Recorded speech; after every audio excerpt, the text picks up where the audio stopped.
Either we are there or not, ITSP Magazine still gets the best stories.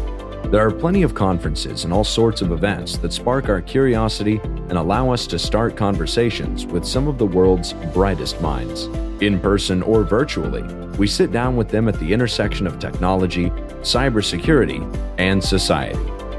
Together, we discover what the synergy of these three elements means for the future of humanity. Knowledge is power, now more than ever. CrowdSec, the collaborative and open source cybersecurity solution. Analyze behaviors, respond to attacks, and share signals across the community for free. Let's make the internet safer together. Learn more at crowdsec.net. EdgeScan offers continuous vulnerability intelligence as a service, accurately identifying vulnerabilities and exposures across the full stack. All threats are verified by cybersecurity experts, providing exploitable risk and remediation guidance, virtually false positive free. Learn more at edgescan.com. Pantera, the leader in automation security validation, allows organizations to continuously test the integrity of all cybersecurity layers by emulating real-world attacks at scale to pinpoint the exploitable vulnerabilities and prioritize remediation towards business impact. Learn more at www.pantera.io.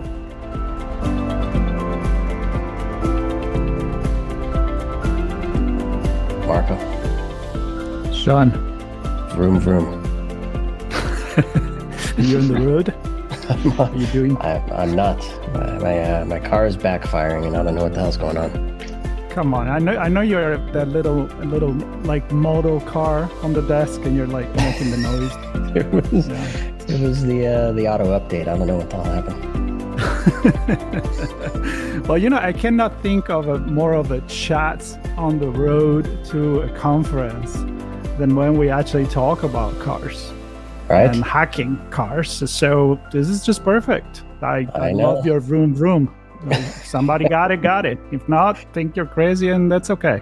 That's right. And I can still picture it now, the village from a few years back. We had so much fun. We met so many cool friends who some of them we got to see again after meeting them in London. With the portable car hacking box, and we continue to make new friends, and I'm thrilled to have another new friend on the show. Justin, thanks for joining us. Yeah, no problem. Thanks for having me. And this is our Chats on the Road to Hackers Summer Camp, Black Hat and DEF CON, and we get the opportunity to chat with organizers and speakers and others from the villages. And this is about the car hacking village, where everything on wheels is fair game, if I'm not mistaken. So, Justin, maybe a few moments to share with us who you are, the work you do, and your role with the village. Yeah, definitely.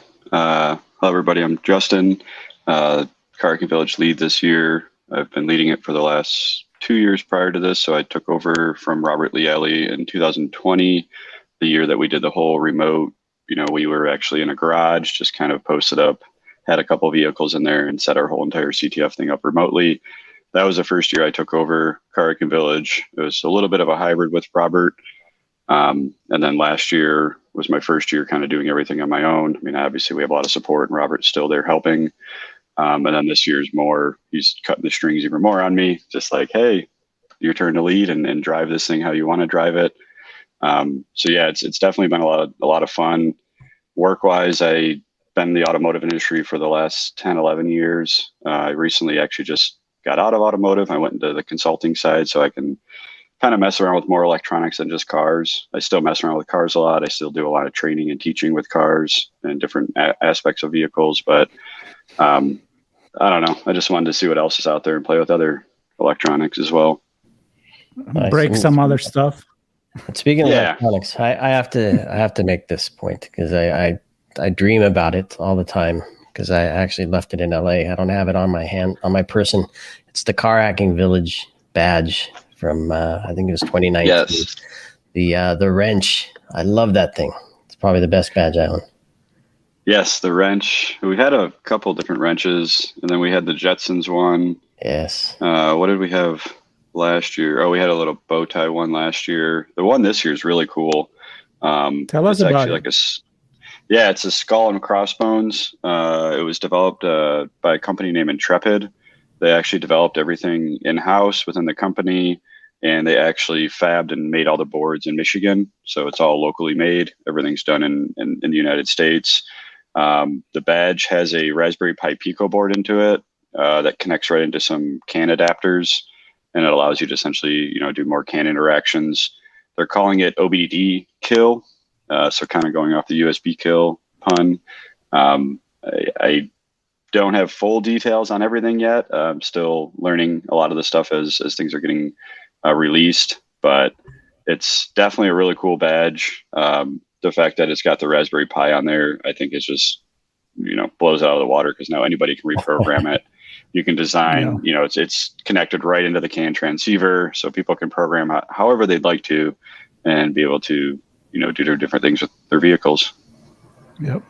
So, Justin, the idea here is to have in mind an audience that is both part of the community, they've been part of the community for a long time, so they want to know, okay, what am I going to find this year when I go at the car hacking village? And this is the story we've been telling with other villages as well.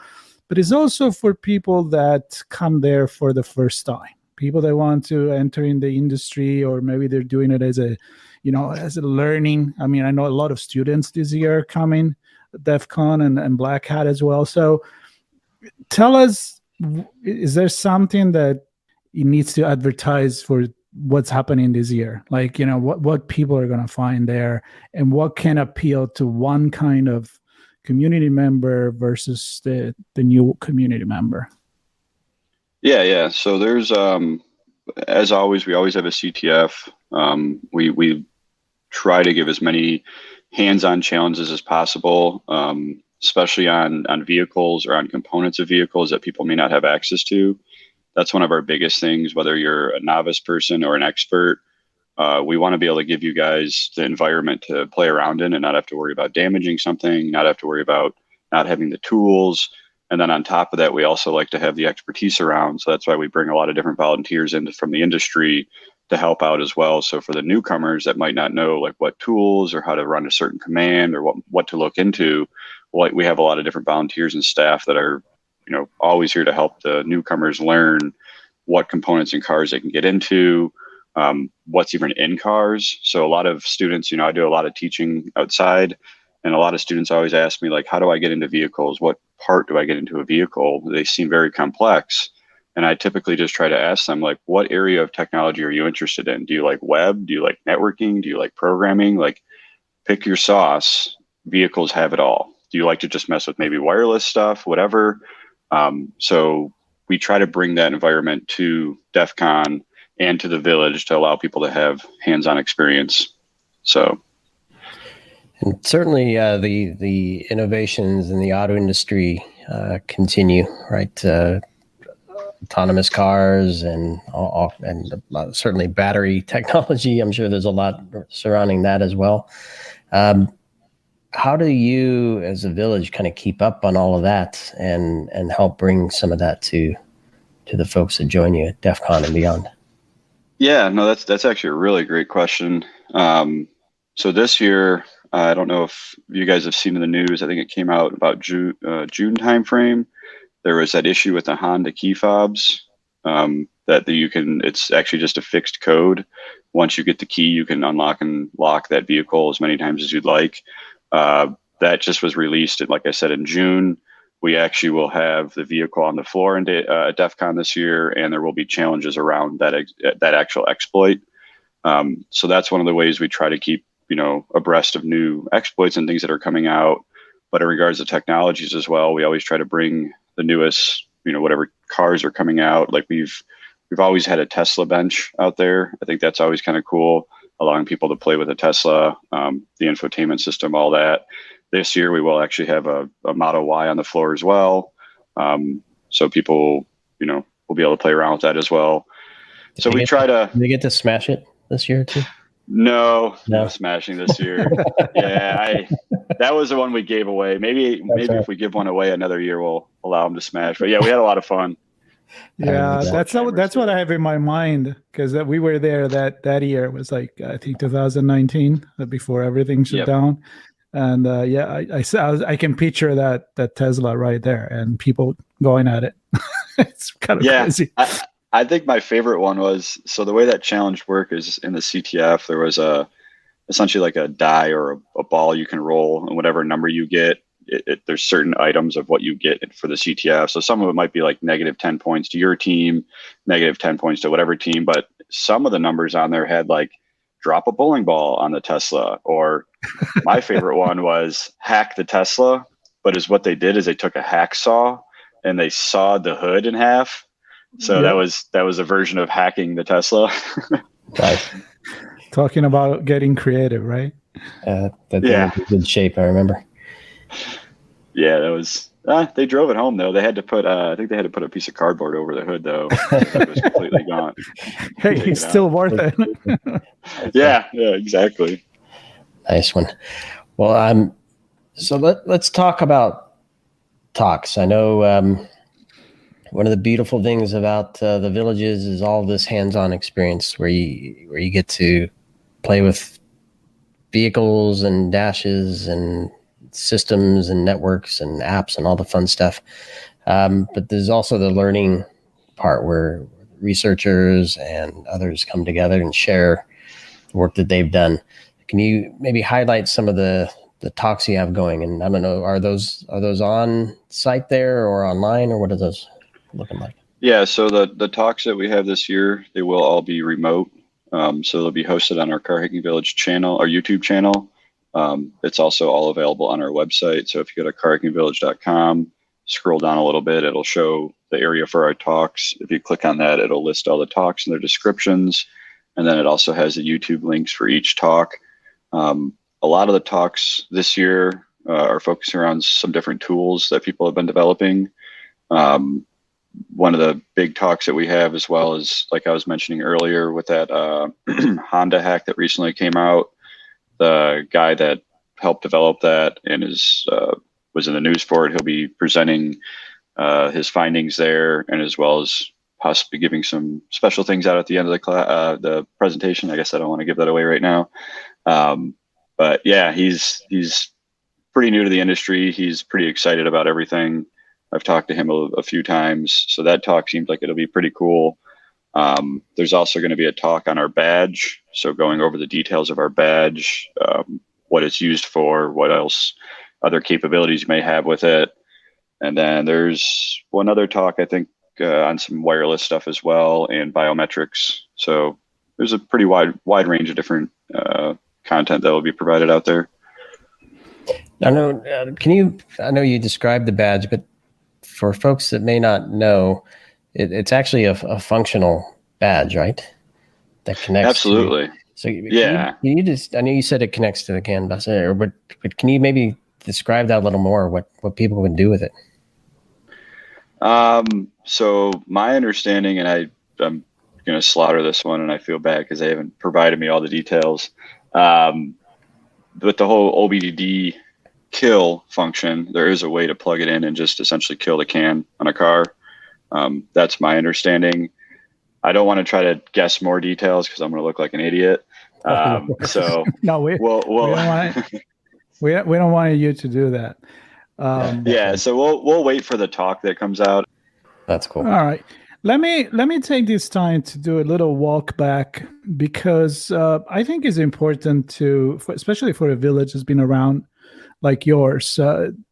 Explain people why the village was born, and not just the car hacking one, but the concept of the village, which now I'm kind of calling it the villages that make a bigger village, because no matter what, they are all interconnected. But the reason why you spend so much time, like you guys are not paid for doing this. That's the crazy thing, is like you really dedicate your time. And what is your goal and what inspires you? The why of the villages? Yeah, that's a great question. I think the biggest thing why we all do this, and I think Robert shares the same feeling, is just giving back to the community and providing an avenue for people to learn. I think, as we get a lot of newcomers into the industry, different people trying to understand what's going on in cybersecurity, having a platform and an environment where people can come and meet experts in the field as well as tinker with the technology. I mean, where else do you get opportunities like that? There's a lot of different individuals I spoke to outside of the country that don't have the pleasure to come to DEF CON every year and don't make it out here all the time, but they sure as hell watch all of our talks, and they sure as hell wish they had the ability to have hands-on and sit in the village and actually play with cars. So that's one of the biggest things that we're trying to provide, is the ability for people to learn hands-on, but also have experts around, because we've all been down the path where we're learning something new, and it's just like, man, I wish I just had a guy next to me that was really good at this stuff, and as I'm typing one line, he could be like, no, change this right here, and then it'll work. I feel like you learn a lot quicker that way, because you're doing it hands-on, but then when you get stuck with something, you kind of have someone to guide you a little bit. So that kind of is our goal, is having that floor that people can learn on. And then on top of that, obviously providing the badges, that's a big one for us as well. We always try to provide some kind of tool with our badge. We want our badges to be usable outside of DEF CON, and we don't want it, just to be a one-time use. So that's another big thing, is we try to give back that way by providing cheap tools. Because if you think about a lot of our badges, they're maybe $100 at the most. But if you went and bought a tool like that from a supplier, you're probably going to spend hundreds or $1,000 or plus dollars. So those are ways we try to give back, and the reason why we kind of do a lot of this stuff here. And do you have a CTF this year as well? Yes, we do have a CTF this year. That'll be in person, so we won't have anything remote this year. We're not doing a hybrid like we did last year. That'll be all in person. It'll be from Friday 10 a.m. till Friday and Saturday 10 a.m. to 6 p.m. and then Sunday from 10 a.m. to noon. And we will be announcing winners at 1 o'clock.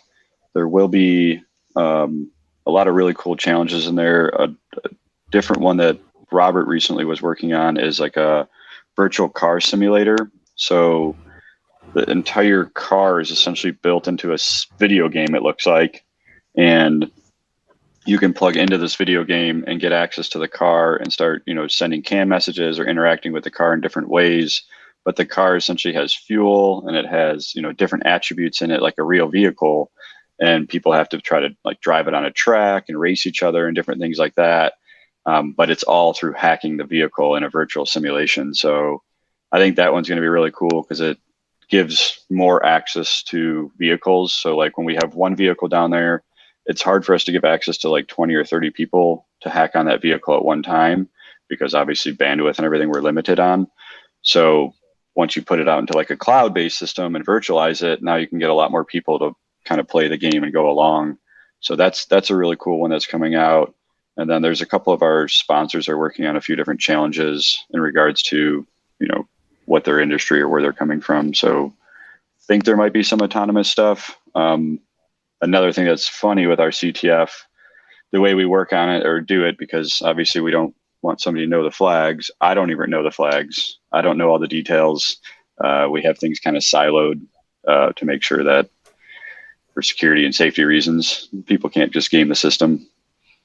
Love it. Well, I can see all the fun stuff. I can feel the vibe from a few years ago, and I'm hoping everybody gets a chance to stop by and check things out, and feel that vibe for themselves. Make some new friends. I know we have quite a number. For shout out to MintyNet out there. I don't know if he's arrived in Vegas yet or not, but and Kirsten for helping to put this together. We're actually going to do a live stream from the village with Kirsten, so everybody should stay tuned for that conversation. So we can virtually bring a small bit of the vibe to you through that, and so you can get a sense of it. But don't just take our word for it. Go hang out with Justin and crew, and dig in, learn, support them, and be part of the community. So Marco. Yeah, they'll be Vroom, vroom vroom, and they'll be making memories. I swear. I mean, I've seen a lot of places that I've been traveling, but I always have great memory thinking about walking around the villages at DEF CON, and definitely without taking anything away from the other, the car hacking is an incredible experience. So good luck, Justin, for what is about to come, and thank you again for all you do for the community, for the industry, and sharing the knowledge. It's very important. Awesome. Yeah, appreciate it. Thanks, Marco and Sean. Appreciate the opportunity to do this podcast with you guys. Pantera, the leader in automation security validation, allows organizations to continuously test the integrity of all cybersecurity layers by emulating real-world attacks at scale to pinpoint the exploitable vulnerabilities and prioritize remediation towards business impact. Learn more at www.pantera.io. EdgeScan offers continuous vulnerability intelligence as a service, accurately identifying vulnerabilities and exposures across the full stack. All threats are verified by cybersecurity experts, providing exploitable risk and remediation guidance, virtually false positive free. Learn more at edgescan.com. CrowdSec, the collaborative and open source cybersecurity solution. Analyze behaviors, respond to attacks, and share signals across the community for free. Let's make the internet safer together. Learn more at crowdsec.net. We hope you enjoyed this episode of our on-location conversation. If you learned something new and this podcast made you think, then share itspmagazine.com with your friends, family, and colleagues. If you represent a company and wish to associate your brand with our conversations, sponsor one or more of our podcast channels. We hope you will come back for more stories and follow us on our journey. You can always find us at the intersection of technology, cybersecurity, and society.